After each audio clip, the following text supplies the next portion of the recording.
Good morning, everybody. Good morning. My phone is beeping over here. Hold on just a second. Let me make sure that everything's not gonna go wonky on us like it was doing yesterday for Alex and me. Okay. Merry Christmas. Merry Christmas. It's the day that everybody has been waiting for, right? It's the day that we've all been waiting for. And on that note, I mean, what better time? Yeah, Merry Christmas, Addison. On that note, it's kind of like all month long I've been talking about enthusiasm, about joy, about hey, Merry Christmas, Michael, about positive thinking and recognizing your negative thoughts and being good with it, how to get into the flow and how to continuously be the witness to those thoughts, whether they're good, they're bad, doesn't matter. But to just continuously be the witness. And another word I've been using a lot of for the entire month has been expectation and joy and living your orgasmic life, the fuck yes life, all that good stuff. But it all leads up to, and I've used Christmas as a reference deliberately since we're in the month of December, but I've used Christmas morning as a reference so often. And the children on the stairs who are excited, who have trouble going to bed at night, like my little ones did last night. They just did not want to go to sleep. They finally fell asleep on the couch, and they fell asleep, and they didn't even get to put milk and cookies out for Santa.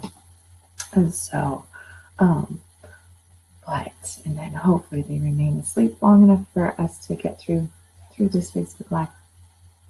But the gist of it is that you wait expectantly for Christmas morning because you know it's coming. You know it's coming, and as a small child waits, they wait in expectation, in enthusiasm, with great joy, and they just know that Christmas is going to come and they're going to have all these presents. So they're really, really excited, right? They're just really, really excited. And maybe like my kids, they didn't see any presents underneath the tree. Maybe there was just like 4 presents sitting underneath the tree for the last 2 weeks.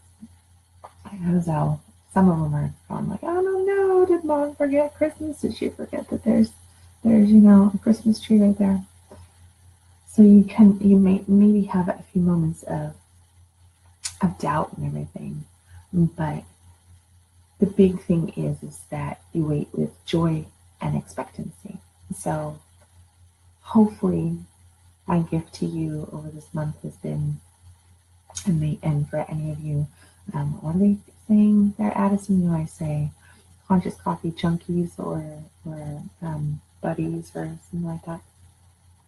So hopefully what you guys have gotten is some of the steps, and that really truly when you're manifesting, and the things that I've learned and the things that get taught a lot out there about manifestation and the creation of our dream, our desired life. Steps aren't that hard. There's not even a ton of steps. It comes down to making a choice. It comes down to really bringing in the feeling, the emotion, and what we're wanting into the current moment, and realizing that we do have a choice over our thoughts, and our thoughts are shown to us because we're not conscious of what is going on at the all time. They are revealed to us through our feelings. So it's really, really important to really tap into your feelings. And on that note, this morning I'm focusing in on a merry heart provides a continual feast.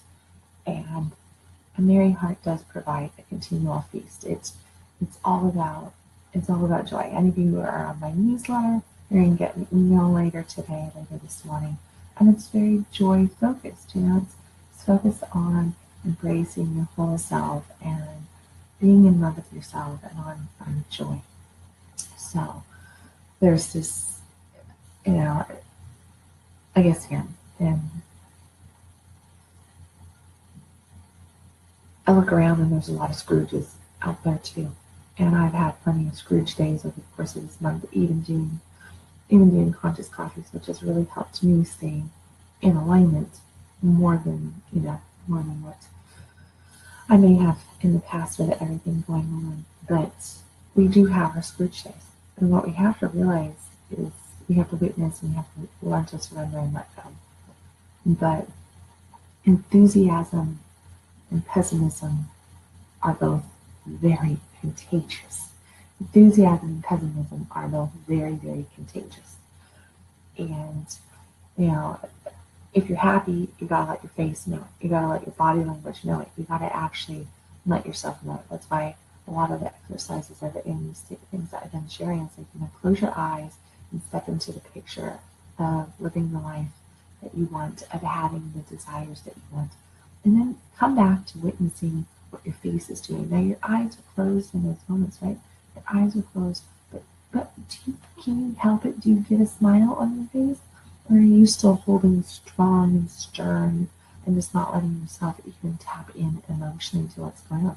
Because if you're really tapping into the joy, the happiness, you're not going to even be able to help yourself. You will smile. Your body, your spirit is going to force you into joy in that moment if you're really truly stepping in to that space of already having. And if you're not stepping into that space of already having, then you're keeping it away from you and you're actually stating, I don't have. So you might be thinking that you want it, but you're saying something else with your body, with your mind, with your emotions. So there's all these underlying currents. Okay. And the importance of not postponing the joy. It's the power, it really is. Our joy is the creator of everything that we want. And I'm pretty sure that nobody's sitting out there going, man, I really want to manifest a bag of crap this morning, and I want to manifest, this to happen and that to happen, all these negative things. I really want to create this negative picture. We're not saying around saying, I really want to create unhappiness. I really want to create anger. I really want to create frustration, separation. No, we're not saying that. Well, every single person on this planet I have met so far, and from the things that I've been through and learned, is that we all are looking for happiness and connection. And those are the two things. That's it. Happiness and connection. Every single one of our decisions, every single one of the things that we want, that we desire, come back to happiness and connection. And that is it. We all want that in one way or another. But we're also all running around there with our own levels of disconnect from that. And we're saying that we want it, but we're saying it with the essence of I don't have. So enthusiasm is truly the focus point. If you want to consistently have this incredible life, and you're still going to have down points and crap's still going to happen, and you're still going to get possibly a flat tire, and you might end up with a cold, or you might end up with something really big and appearing not good to happen in your life. And in those moments, like we were talking about a few days ago, in those moments, that's you're taking the trash out. You have to clean out the things that you don't want to make room for the things that you do want. And often clearing out the things that we don't want means that transition, that transformation, taking the trash out, just sometimes gets a little messy. It's a little stinky. So realize that, but then come back to, in those moments, you can go, wow, all right, this is really appearing like it's not good. This is really seeming like it's really not good. But Merry Christmas time. And Amy, I didn't see you come in either. Sorry. Hey, Merry Christmas, Amy.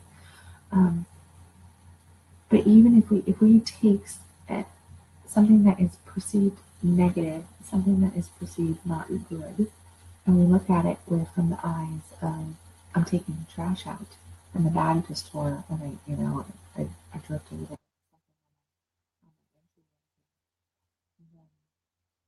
And what you're doing is, if you can look at it from those eyes, you can say, I don't know why this is happening, but I'm sure that there's a reason for it. I don't know why this is happening, but I'm sure there's a reason for it. And, it's quite early you put the table, and maybe because this is happening, I'm going to have a new person come into my life. I'm going to meet a new person. Something's going to happen here. I'm going to get a better idea about this. Something's going to appear to me because this is happening. It doesn't much matter what the situation is. There's always a reason for everything, good or bad. And often those bad things, it's just our perception of them. That's it. That's why I love Byron Katie so much, because she always gets you to really focus in on, is that true? Is that true? Is that true? Is that true? And I find myself asking myself that a lot. Is that true? Is that true? And you know what I come back with? Majority of the time I come back with, no, that's not true. And I get to choose again. In that moment, once I realize that something is negative and that I'm seeing it in a negative way, I get to say, I choose again. I choose again. I choose again to think differently about this. I choose again to feel differently about this. I choose again to focus in on my joy, on my heart, on my love, on appreciation, on gratitude, on connection, on really standing in my truth, really stating who I am, where I am.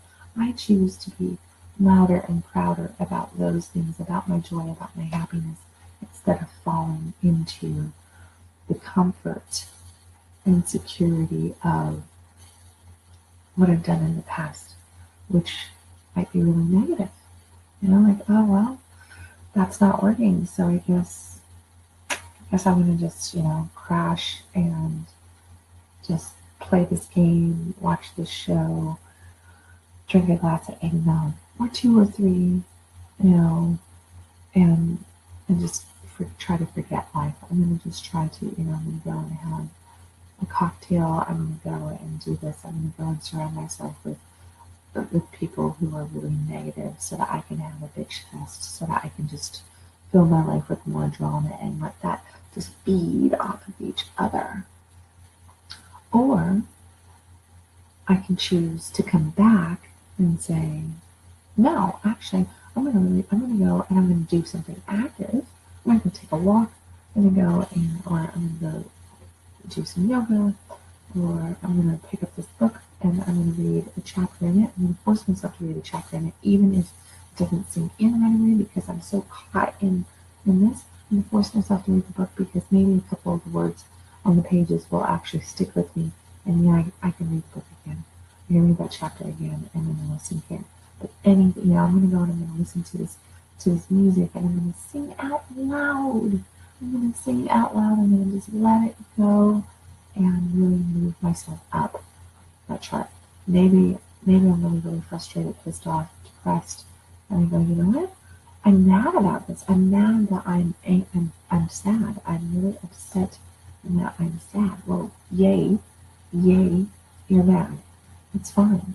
Anger's a little bit higher than depression. You're moving up the chart, And maybe you just go to overwhelm. And then, okay, now I'm feeling overwhelmed. And it's like, oh, there's too much. How do I process all this? How do I deal with all it? Well, overwhelm is higher than anger.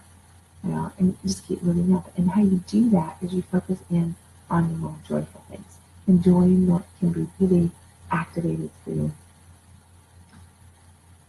appreciation, through gratitude. That's why it's so important to do the exercises like what I call my prayer of gratitude every single morning. Just that prayer. Merry Christmas, Jason.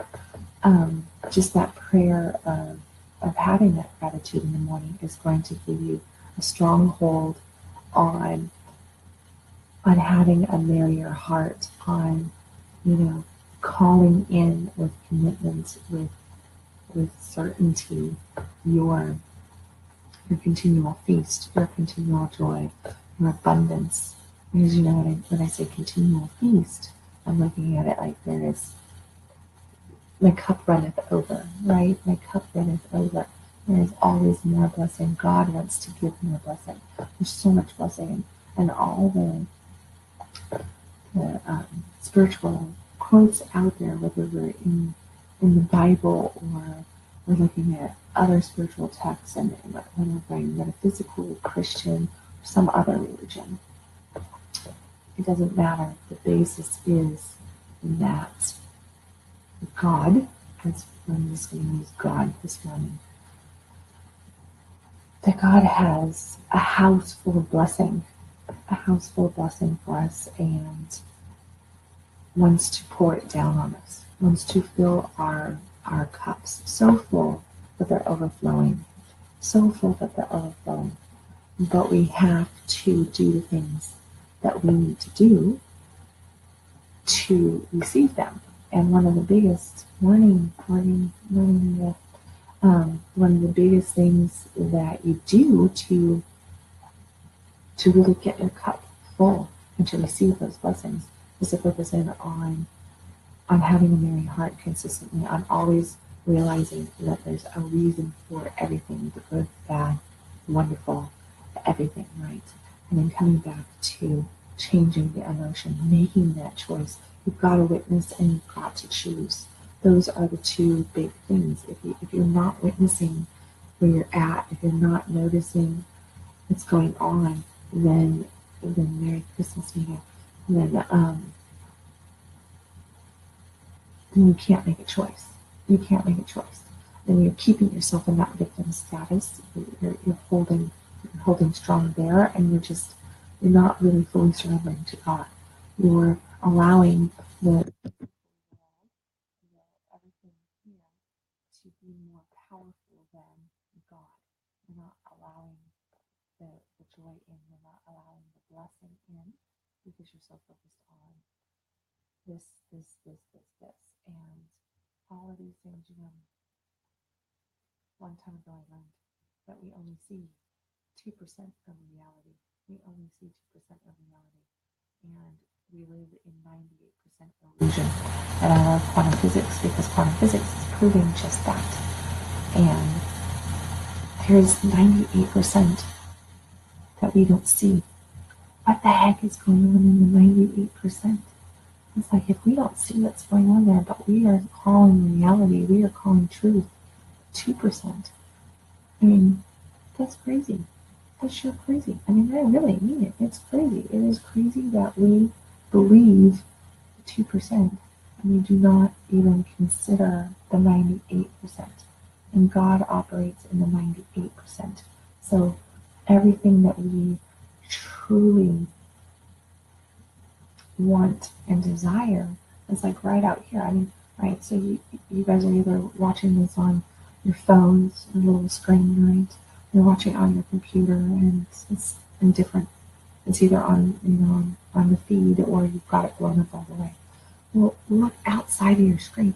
So if you're just looking right at me, right in my eyes right now, and you can kind of see stuff over here, but you can't. Your eyes aren't letting you really tap into it, right? You can't focus in on that if you're looking at me right now. Like, what am I making? So look at me, and so you can't really see this. And then as you go out in your perception here, it gets less and less and less and less and less and less and less to, like, over here we just don't really see. Like, I can tell there's, I don't know, there's something, well, I know it's here, but in our perception, we don't see out here. So if you really think that this is the only right here in the center, that this is it, that's your truth, that's reality, that's the only thing that's there, what are you missing out? And out here is where you pull in from that joy. Out here is where you pull in the belief that there is so much more. Out here is all sort of stuff. And that this is where, God is trying to pour in all the blessings, but we have to truly surrender to the process, which means that we have to surrender to God, the divine, the creator, the universe, whatever you want to say there. And to really, when we pull it in, we have to fully accept it.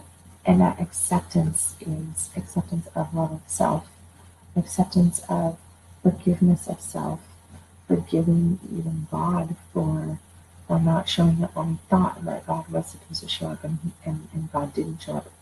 We perceived it that way. But forgiving our humanness, forgiving life, forgiving the people that have wronged us in life, forgiveness. It's like the catalyst, it's the foundation, it is the major tool to opening up to joy. Because as long as we're stuck in not forgiving, we're not going to be able to be in joy. We're always going to be holding on, holding back, and resistant. And there's always going to be this negative charge and these negative tethers that are always going to pull on us and make us back here and hold us in the 2% instead of opening us up to the 98% and calling in great certainty and great belief, in enthusiasm, our blessings. So,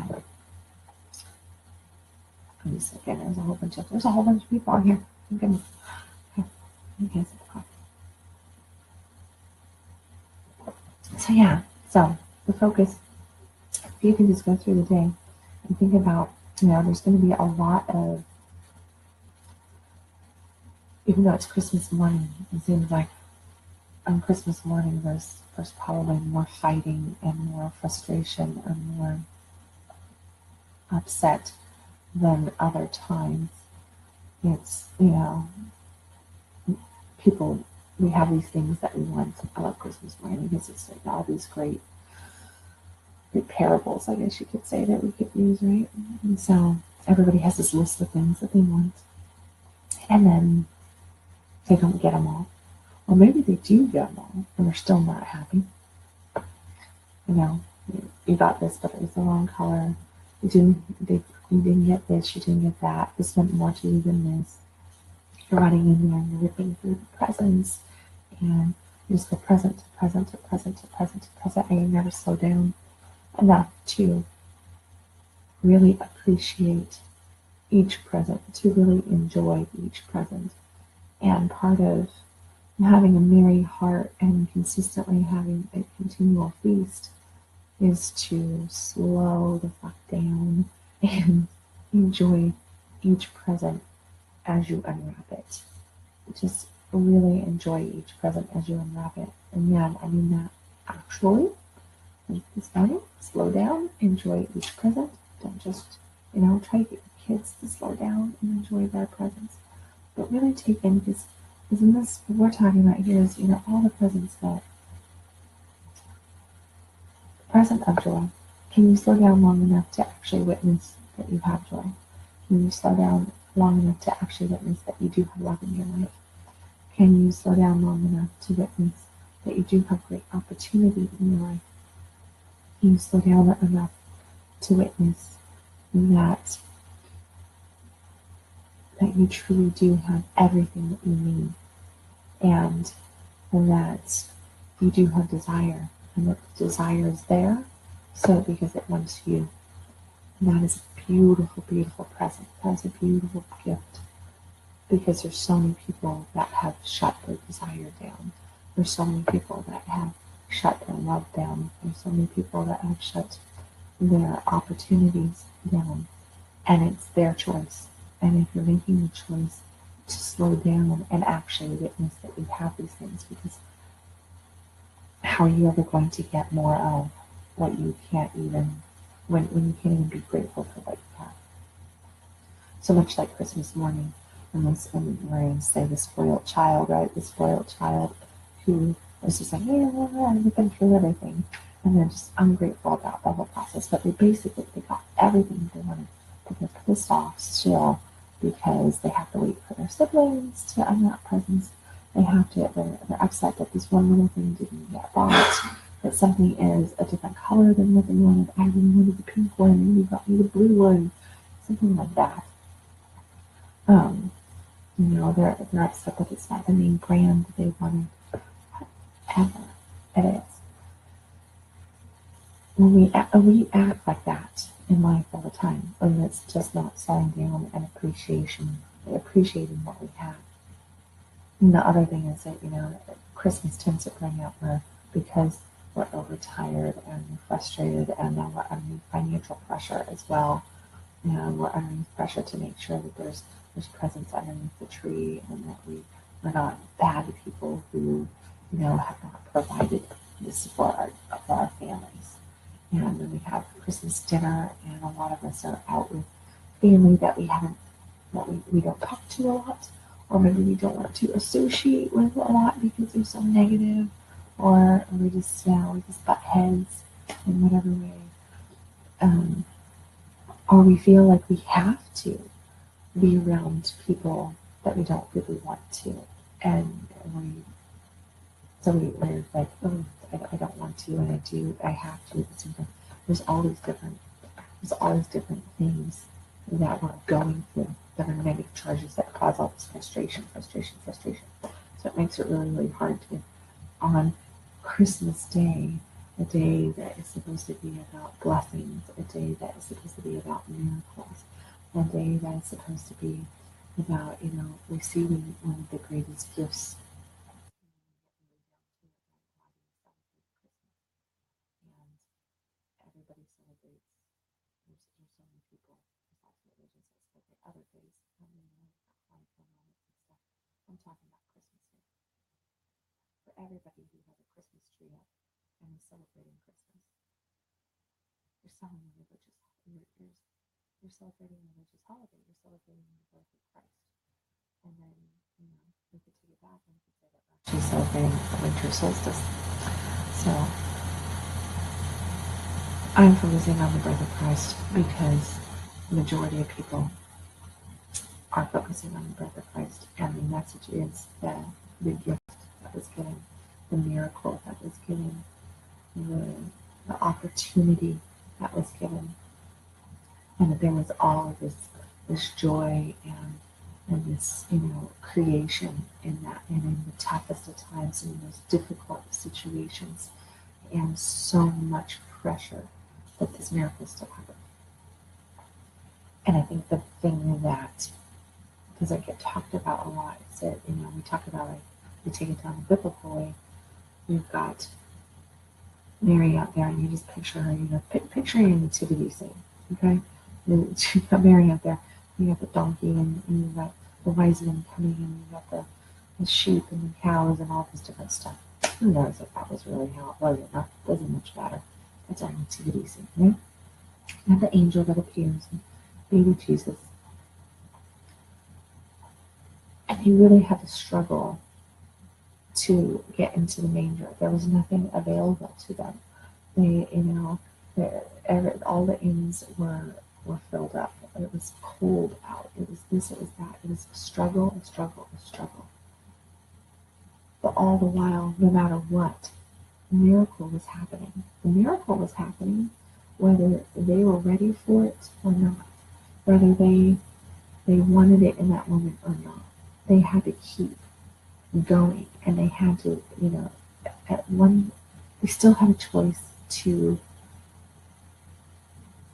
either go with the miracle and open up to it and just let faith take them, but they would have everything that was needed, and then it would all be provided. Or imagine if Joseph had said, "Well, no, we're not staying in a manger tonight. That's not, no woman of mine is gonna sleep in a manger. We're gonna find an inn." And what if he drug her around, and here she's ready to give birth on the back of this donkey, and he just drug her around in the cold? She could end up giving birth on the back of the donkey out on the street, in the freezing cold, and all this different stuff. But you're laughing about it, but think about it. Think about that they had to take the opportunity, and the opportunity was not necessarily what would be perceived as something fantastic. They had great gratitude for being given this manger, and there was warmth there because there was body heat there because of the animals, because of hay, because of the certain stuff. There was a manger, a manger. It wasn't an inn. There was no really solid place to rest their head. There was no comfort. There was no. I mean, imagine if you were out traveling and all the hotels were filled up, and somebody said, "Well, you can sleep in my manger. You can sleep in my barn." There you go, and you're ready to give birth. Imagine that. You're ready to give birth, and the opportunity that presents itself is that you get to sleep in a barn with a bunch of animals, and then you go into labor. You go into labor, and it's cold outside, and what God has given you is a barn. Is that not? See, that could potentially be a seeming slap in the face of, well, there you go. But instead, the lesson there is that they surrendered in gratitude and in joy to this blessing, because it was a blessing that they got from angel. It was a blessing. It was not, maybe it wasn't ideal to the physical existence, but it was ideal to the spiritual experience. It was ideal to the spiritual creation of what was to come. And everything had to happen for a reason. And it did happen for a reason.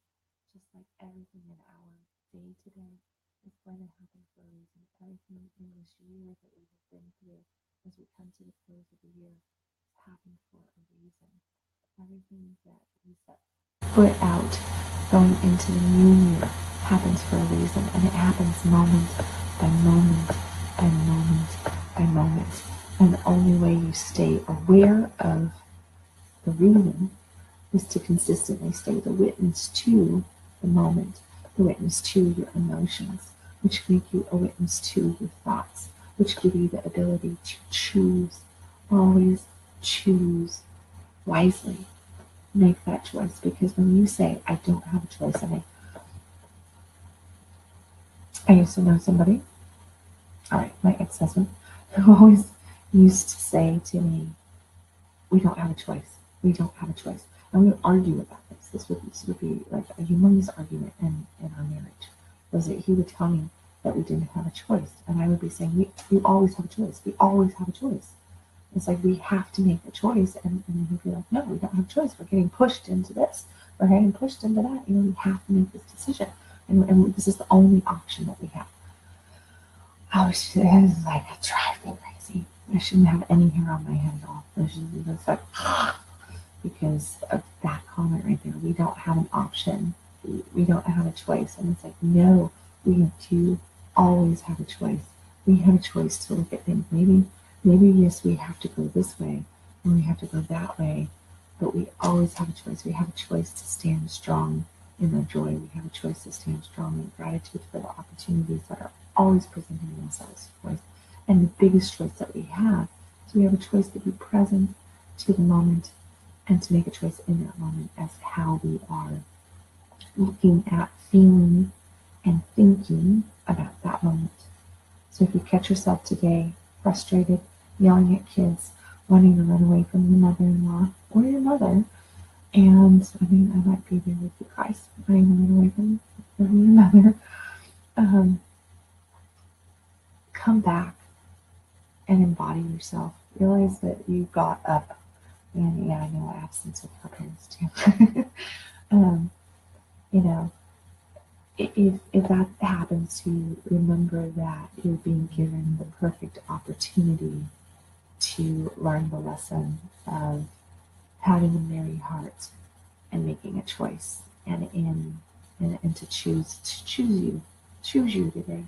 Give that to yourself. Make that your Merry Christmas present to yourself, to choose you, and choose joy, and choose to feel happy in your heart, and to remember that if you put a smile on your face, your mind is going to start going, why the heck is he, she smiling? We're not happy. But if you hold that smile on your face, your brain is going to start going, wait a second, they're not giving up on this. They're not giving up on it. So maybe there's a reason for us to be happy. And so it's going to start sending out thoughts that match what you're faking yourself into. And it really is, you can switch, all you need is one thought, and focus in on that one thought. And find your laughter. Find the things, the little things that make you feel good, and really attach to those. And turn away from the negativity. Recognize it for what it is. And Christmas Christmas Day is a great day for this lesson because you're going to be challenged. You're going to be challenged from your kids, from your family, from your friends, from the presents underneath the tree, from maybe your dinner not, lining up exactly the way you want, the challenges of the day. So thank you, Addison, for that message there. She says such an empowering message and reminder that we have choice, and that there's always a greater plan. That there is a greater plan. So Merry Christmas, everybody, and I will catch you tomorrow morning on here. I invite you to my day's lesson thing. I should have titled it "Choose You," but it really is about having a merry heart, and how that provides a continual feast. But you gotta choose. You gotta choose the merry heart. So choose the merry heart. Choose you. Have a very Merry Christmas. Go enjoy your eggnog. I'm gonna go have eggnog and the Kraken, because I'm more of a rum person than I am a brandy person. So I'm releasing the Kraken, and I think I'm going to release the Kraken a little bit early because I didn't really sleep. And some eggnog and rum sound really good today.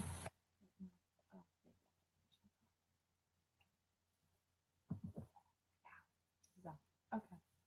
I love you guys, and I will catch you tomorrow at 6 a.m.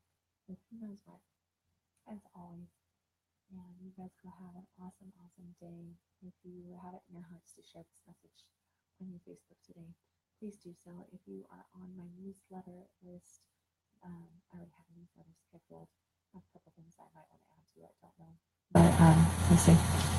And other than that, go enjoy the presents that you don't see underneath the tree, because you are full of presents, and those are ones that you really need to unwrap and really take in. Okay, love you. Bye.